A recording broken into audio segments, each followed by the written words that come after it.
Warahmatullahi wabarakatuh. Selamat sore semuanya. Kami dari kelompok 1 K01 Lydia akan mempresentasikan hasil tugas kami, yaitu dengan judul Analisis Harga Listrik di Amerika Serikat pada tahun 2023. Perkenalkan, saya Fauzan Azaki dengan NIM 102241101. Saya Sianggrit dengan NIM 102244043. Saya Hamzah Fatur Rizky dengan NIM 102246067. Baik, sekian saja perkenalannya. Lanjut ke presentasi kami. Latar belakang dari presentasi kami ini adalah energi listrik merupakan komponen penting dalam mendukung aktivitas ekonomi, sosial, industri di Amerika Serikat. Sebagai salah satu negara dengan konsumen energi terbesar, sistem kelistrikannya sangat kompleks dan tersebar luas, sehingga menimbulkan variasi harga listrik antar wilayah dan sektor pengguna. Perbedaan harga tersebut dipengaruhi oleh faktor geografis, kondisi sektor residensial, komersial, industri, dan transportasi, serta biaya produksi energi dan kebijakan pemerintah. Pada tahun 2023, dinamika energi global dan perkembangan energi terbarukan turut mempengaruhi perubahan harga listrik. Oleh karena itu, analisis variasi harga listrik berdasarkan daerah dan sektor menjadi penting untuk memahami kondisi pasar energi serta sebagai dasar evaluasi kebijakan dan perencanaan energi di masa mendatang. Selanjutnya, tujuannya adalah satu menganalisis kolerasi sektor-sektor dengan penghasilan dan harga listrik di Amerika Serikat.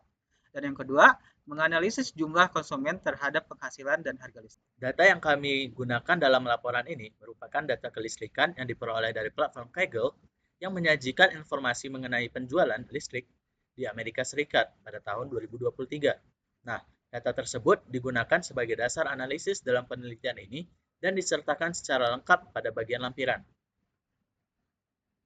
Nah, sebelum menganalisis data, kami mengubah data kotor menjadi data bersih terlebih dahulu dengan tahap-tahap pengolahan data seperti berikut. Yang pertama adalah merapikan data berdasarkan kolom dan baris sesuai dan sektor, menambahkan satuan pada kolom, mengurangi data yang tidak perlu, membersihkan data yang tidak sesuai dan format, menganalisis data dengan menghitung rata-rata, simpangan, kuartil, maksimum, dan minimum, membuat grafik korelasi berdasarkan data yang dianalisis, serta membuat plot regresi dan persamaannya.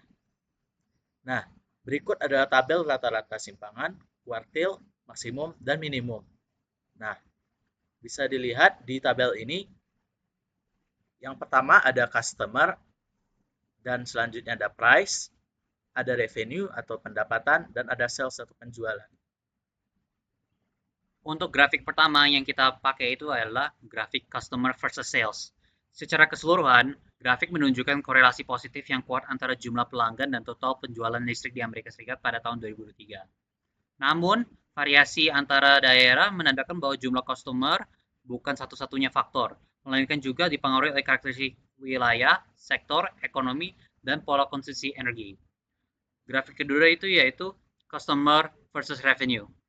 Secara umum, grafik memperlihatkan korelasi positif yang kuat antara jumlah pelanggan dan pendapatan listrik di Amerika Serikat pada tahun 2023. Namun, variasi antara daerah menunjukkan bahwa revenue listrik tidak hanya ditentukan oleh jumlah customer, melainkan juga oleh tarif listrik, intensitas konsumsi, dan karakteristik sektor energi di masing-masing wilayah. Yang ketiga itu grafik price versus sales. Grafik memperlihatkan bahwa kenaikan harga listrik cenderung diikuti oleh penurunan volume penjualan. Namun, hubungan tersebut tidak bersifat kuat.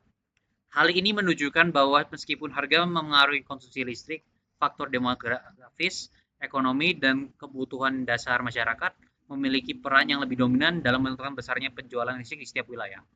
Dan untuk grafik yang terakhir, yaitu grafik price versus revenue. Korelasi antara harga listrik dan pendapatan tidak linear, karena revenue dipengaruhi oleh kombinasi harga, volume konsumsi, jumlah pelanggan, serta faktor ekonomi dan kebijakan daerah. Oleh sebab itu, perubahan harga listrik tidak selalu menghasilkan perubahan pendapatan yang sebanding di setiap wilayah. Berikutnya kesimpulan.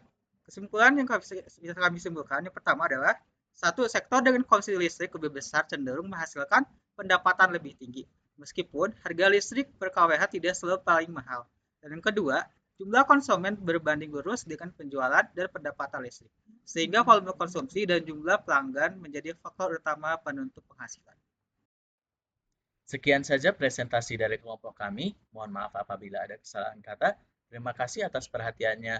Saya akhiri dan wassalamualaikum warahmatullahi wabarakatuh.